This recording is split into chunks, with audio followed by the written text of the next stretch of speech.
When an American general threatened Burkina Faso, the world expected an immediate response. But Ibrahim Traoré chose silence. And that's exactly what changed everything. The air in Ouagadougou was thick with foreboding. It wasn't the dry heat of the season, nor the red dust that hung like a veil over the city. It was something denser, heavier, a palpable tension that seeped into the streets, into the homes, into the hearts of the people. Ibrahim Traoré, the young captain who had taken over the leadership of Burkina Faso in a daring coup, felt this tension in every fiber of his being. At 34, Traoré embodied a new generation of African leaders, young, idealistic, and deeply committed to the sovereignty of their countries. Yet the task he faced was monumental, almost daunting. A few days ago, a fiery speech by General Mark Olson, commander of U.S. forces in Africa, had echoed through the corridors of power. The general's words, broadcast on every news channel, painted a bleak picture of Burkina Faso, a country on the brink of collapse, held hostage by extremist groups and led by an unstable regime. Olson openly hinted at the possibility of military intervention to restore order and protect U.S. interests. The general's rhetoric was clear: Burkina Faso, under Traoré's leadership, posed a threat to U.S. interests in the region. Traoré's response had been a deafening silence. He had kept himself out of the spotlight, gathering his closest advisors, weighing every word, every action. The pressure was immense. On one side, the veiled threat of the United States, a superpower with a history of intervening in sovereign countries, from Vietnam to Iraq. On the other, the extremist factions that lurked in the country's vast rural areas, ready to exploit any sign of weakness, like hyenas on the prowl for wounded prey. Traoré knew that his response would define Burkina Faso's future. A rash reaction could trigger a bloody conflict, dragging the country into an abyss of violence, replicating the horrors that had devastated Syria and Libya. But prolonged silence was equally dangerous, as it could be interpreted as weakness, encouraging external aggression and internal insurrection, and turning Burkina Faso into a failed state incapable of protecting its own people. The night before, Traoré had not slept a wink. He walked through the silent corridors of the presidential palace, an imposing building that had once symbolized French colonial power. Now it was the nerve center of a country in crisis. Traoré reviewed documents, consulted maps, desperately searching for a way out. The image of Thomas Sankara, the revolutionary leader who had transformed Burkina Faso into a beacon of hope for Africa in the 1980s, loomed over him like a specter, a beacon in the darkness. Traoré had sworn to honor Sankara's legacy, to defend the country's sovereignty, and to fight for a better future for his people. But the path to fulfilling that promise was tortuous and pitfall-filled, a maze of political, economic, and military challenges. At dawn, Traoré made his decision. He called an emergency meeting of his cabinet and the chiefs of staff. The atmosphere in the room was thick with anticipation and apprehension. War-hardened generals, worried-looking ministers, and nervous aides filled the room, each aware of the gravity of the moment. Traoré entered the room with a firm step, his face serene but his eyes blazing with determination. His presence radiated an aura of calm and control, instilling confidence in his subordinates. "My friends," he began, his calm, steady voice echoing in the room, "this is a grave moment. General Olson's words are an affront to our sovereignty, a threat to our independence. We cannot bow down to this intimidation. We must respond with courage and dignity, with the firmness of a lion defending its territory." Traoré laid out his plan. A bold strategy that combined diplomacy, firmness, and a call for national unity. He proposed sending a high-level delegation to the United States to negotiate directly with the American government, seeking a peaceful solution to the crisis. At the same time, he ordered the armed forces to prepare to defend the country against any external aggression. And above all, he called on the people of Burkina Faso to unite around a common goal, the defense of national sovereignty. He knew that the path would be difficult, that there would be sacrifices to be made. But he was determined to defend Burkina Faso, to protect its people, and to build a future of peace and prosperity, a future where Burkina Faso could forge its own path, free from the influence of foreign powers. Ibrahim Traoré's answer was about to be revealed to the world, a world that was watching closely, waiting to see if the young captain could stand up to the American giant. The live broadcast on national television captured every detail. Ibrahim Traoré, in his impeccable military uniform, stood before an audience of community leaders, representatives of non-governmental organizations and journalists from around the world. The silence was absolute, broken only by the soft hum of recording equipment. The room, normally a place for formal speeches and official celebrations, had been transformed into a stage for a clash of ideas, a verbal duel between a young African leader and the imposing shadow of a superpower. Traoré began his speech with a respectful but firm greeting, to the people of Burkina Faso, to our African brothers and sisters, and to all who cherish peace and justice in the world. His voice was clear, charged with conviction. There was no hesitation, no trace of fear. He acknowledged the gravity of the situation, the legitimate concerns about the country's security and stability. He spoke of the challenges Burkina Faso faced: poverty, extremist violence, corruption. But he categorically rejected General Olsen's accusations and threats. "We are not a country on the brink of collapse," Traoré declared, his voice gaining strength. "We are a proud, resilient nation, determined to build our own future. We face challenges, it is true, but we are working tirelessly to overcome them. We do not accept tutelage from anyone, we do not bow before threats. We are a free and sovereign people." Traoré detailed the government's efforts to combat extremism, promote economic development, and strengthen democratic institutions. He presented data, figures, and concrete evidence of the progress that Burkina Faso had made in recent months. He spoke of investments in education, health, and infrastructure. He showed photos of development projects, of schools being built, of hospitals being equipped, of roads being paved. He acknowledged that there were shortcomings, but he emphasized the government's commitment to improving the lives of all Burkina Faso citizens, to creating a country where everyone has the opportunity to prosper. Traoré then addressed General Olsen directly. His voice became deeper, more firm. "General, your words are irresponsible and dangerous. They incite violence, sow distrust, and undermine peace efforts. I demand that you retract your statements, that you apologize to the people of Burkina Faso. We will not tolerate interference in our internal affairs, we will not allow anyone to treat us as a colony. We are not a pawn on your geopolitical chessboard." Traoré proposed an open and transparent dialogue with the United States, based on mutual respect and sovereign equality. He offered to send a delegation to the State Department to discuss American concerns and seek joint solutions to regional challenges. He extended a hand, offering an opportunity for peace, cooperation, and understanding. Traoré's speech was greeted with thunderous applause from the audience. The young captain's words resonated deeply in the hearts of the people, rekindling hope and national pride. Many were in tears, moved by the courage and determination of their leader. The broadcast was interrupted several times by applause and shouts of support. Burkina Faso, for a brief moment, was united around a common ideal. But the reaction in the United States was very different. In the corridors of power in Washington, Traoré's speech was met with fury and dismay. General Olsen, feeling challenged and humiliated, demanded a forceful response. He argued that Traoré's audacity could not be tolerated, that an example had to be set to dissuade other African leaders from challenging American interests. Some in the U.S. administration advocated immediate military action, arguing that it was necessary to show the world that the United States would not tolerate insolence. They cited the Monroe Doctrine, the Big Stick policy, and the need to protect U.S. strategic interests in Africa. Others, more cautious, advocated a diplomatic approach but insisted that Traoré should be punished for his audacity, that a clear signal needed to be sent that the United States would not tolerate challenges to its global hegemony.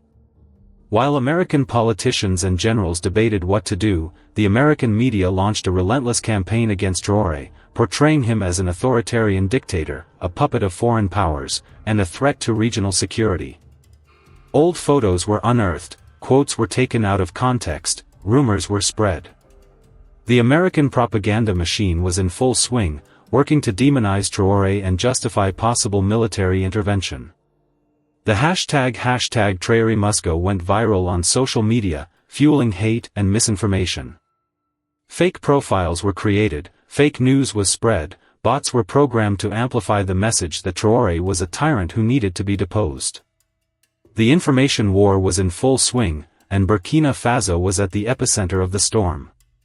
Tensions were rising with each passing hour. Burkina Faso was at the center of a global storm, facing the wrath of a superpower and the constant threat of conflict. The crucial question was the world on the brink of a new war, one that could have catastrophic consequences for Africa and the world? Or would diplomacy and reason prevail, averting imminent disaster? The future of Burkina Faso, and perhaps the world, hung in the balance. While the American media smeared his image and politicians in Washington plotted his downfall, Ibrahim Traoré remained calm and focused. He knew that the battle for Burkina Faso's sovereignty would not only be fought on the battlefields, but also in the hearts and minds of people, in the living rooms of families around the world, on social media where information spread like wildfire. He understood the power of storytelling, the importance of shaping public opinion and winning the world's sympathy. Traoré launched a strategic communications campaign, using all available channels to get his message out to the world. He gave interviews to journalists from around the world, from the BBC and CNN to small independent newspapers and alternative blogs. He participated in online debates, answered questions from internet users and interacted with followers on social media. He wrote opinion pieces for influential newspapers, setting out his views on the situation in Burkina Faso and calling on the international community to defend his country's sovereignty. At each appearance, he repeated his message: Burkina Faso seeks peace, justice and cooperation, but will not bow to intimidation. He spoke about his country's history, its struggle against colonialism, and the legacy of Thomas Sankara. He presented Burkina Faso as a country that had chosen to follow its own path, a country that would not submit to the dictates of foreign powers. Traoré also sought the support of other African leaders, appealing for unity and continental solidarity. He argued that the threat faced by Burkina Faso was a threat to all African countries, which were struggling to free themselves from the yoke of neocolonialism and build their own future. He recalled the history of the Organization of African Unity, the ideals of Kwame Nkrumah and Patrice Lumumba, and the dream of a united and independent Africa. To his surprise and delight, Traoré found an echo in many African leaders, who expressed their public and private support for Burkina Faso. Some leaders were bolder, openly condemning American threats and promising military support in the event of aggression. Others were more cautious, but expressed their solidarity and offered diplomatic and economic assistance. The African Union issued a statement condemning American threats and reaffirming Burkina Faso's right to sovereignty and self-determination. It was a sign that Africa was waking up, that the days of subjugation and dependence were behind us. But the most important support came from the people of Burkina Faso. Across the country, people took to the streets to express their support for Traoré and their determination to defend the country. Peaceful demonstrations, prayer vigils and cultural festivals were organized to show the unity and resilience of the Burkinabe people. Women, men, young and old, all came together, singing, dancing and shouting slogans in defense of national sovereignty. In remote villages, peasants gathered around campfires, listening intently to the news on the radio and pledging their loyalty to Traoré. In the cities, students organized marches and protests, defying the American military presence and demanding an end to foreign interference. In mosques and churches, religious leaders preached peace and unity, urging people to resist the temptation of violence and seek a peaceful solution to the crisis. Despite domestic and foreign support, Traoré knew that the situation was extremely dangerous. The United States continued to increase its military presence in the region, conducting ostentatious military exercises and sending warships into Burkina Faso's territorial waters. The threat of invasion was real and imminent, hanging over the country like a sword of Damocles. Traoré stepped up military preparations, mobilizing his armed forces, reinforcing defenses, and training the population to resist a possible invasion. He knew that Burkina Faso could not win a conventional war against the United States, but he was determined to turn the country into a battlefield, to make every inch of land be conquered with blood and sweat. He was inspired by the examples of Vietnam, Afghanistan, and all the countries that had resisted foreign occupation with courage and determination. The night before the expected attack, Traoré delivered an emotional address to the nation. "My brothers and sisters," he said, his voice cracking with emotion. "Tomorrow, we may face the ultimate test. The United States may try to invade us, subjugate us, rob us of our freedom. But we will not surrender, we will not surrender. We will fight to the end, we will defend our country, our dignity, our future. If I die," Traoré continued, "I ask you to continue the fight. Do not let my death be in vain. Keep alive the flame of hope, justice, and freedom. Build a strong, prosperous, free Burkina Faso. A country where everyone has the opportunity to live with dignity and respect." His words were a testament, a legacy for future generations, a call to resistance and hope in the face of adversity. The American attack did not come as expected. Instead of a massive ground invasion, with tanks and soldiers marching across the border, the United States opted for a more subtle, more insidious approach. It launched a series of air and cyber attacks, targeting Burkina Faso's critical infrastructure, power plants, communications networks, military installations. The goal was to paralyze the country, sow chaos, and topple Traoré's government, all without the political and military costs of a full-scale occupation. The first bombs fell at dawn, hitting the country's main power plant and plunging Ouagadougou and other cities into darkness. Then the cyber attacks began, taking down government websites, disrupting communications and spreading disinformation. The aim was to create panic and disorder, undermine public confidence in the government and pave the way for a coup. But the American strategy failed. The prepared and motivated people of Burkina Faso bravely resisted the attacks. Engineers and technicians, working day and night, managed to quickly repair the damage, restoring power and communications in record time. Soldiers and volunteers defended military installations with courage and determination, repelling airstrikes and thwarting sabotage attempts. Burkina Faso's cyber response also surprised the Americans. A group of young hackers, inspired by Traoré's example, launched coordinated counterattacks, taking down American government websites, exposing classified documents and disrupting military communications. It was a battle fought in the virtual world, but with very real consequences. Despite the setbacks, the United States did not give up. It stepped up its airstrikes, bombing cities and towns, killing civilians and destroying property. Hospitals, schools, markets, everything became targets of American fury. The international community called for a ceasefire, but the United States ignored the calls, arguing that it was only hitting legitimate military targets. Images of the destruction and suffering in Burkina Faso shocked the world. Photos of injured children, homeless families and destroyed hospitals flooded social media and news channels. Global public opinion turned against the United States, demanding an end to the violence and a peaceful solution to the crisis. Ibrahim Traoré, leading the resistance from the front, continued to inspire his people. He visited bombed-out areas, comforted the wounded, encouraged soldiers and reaffirmed their determination to win.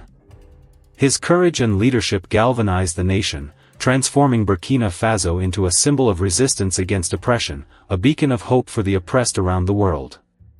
Meanwhile, in the United States, opposition to the war grew with each passing day. Mass demonstrations were organized across the country, bringing together thousands of people demanding an end to the violence and the resignation of the president. War veterans, human rights activists, and religious leaders all joined in a chorus of protest against American aggression. International pressure has also increased. The African Union, the United Nations and other international bodies have condemned the U.S. attacks and demanded an immediate ceasefire. Several countries have imposed economic and political sanctions on the United States, isolating the country on the world stage. Faced with growing domestic and foreign opposition, the U.S. government was forced to back down. The president announced a ceasefire, ordered the withdrawal of troops, and agreed to begin peace negotiations with Traoré's government. It was a victory for Burkina Faso, proof that even a small nation can resist the aggression of a superpower when it is united and determined to defend its freedom. The war was over. Burkina Faso had resisted American aggression, preserving its sovereignty and reaffirming its right to self-determination. Ibrahim Traoré, the young captain who had defied a superpower, became a national hero and a symbol of hope for Africa and the world. The conflict was over, but the wounds remained. Burkina Faso faced years of reconstruction, healing and reconciliation. Towns and villages had been devastated, thousands of people had been killed or injured, and the country's economy had been destroyed. But the Burkinabe people were determined to build a better future, one of peace, justice and prosperity. Traoré led the country through reconstruction, implementing policies of economic and social development, promoting national reconciliation and strengthening democratic institutions. He became an internationally respected statesman, a champion of peace and justice, and a spokesperson for the oppressed and marginalized. Ibrahim Traoré's response had echoed around the world, inspiring others to fight for their rights and defend their freedom. The war may have ended, but the battle for a more just and equal world was just beginning, and Burkina Faso, under Traoré's leadership, was at the forefront of that fight. Ibrahim Traoré's legacy would be remembered for generations, an example of courage, determination and hope in a world full of challenges and uncertainty. If this story touched you, please consider sharing it with your friends. Your voice can make a difference. Subscribe and activate the bell. See you in the next video.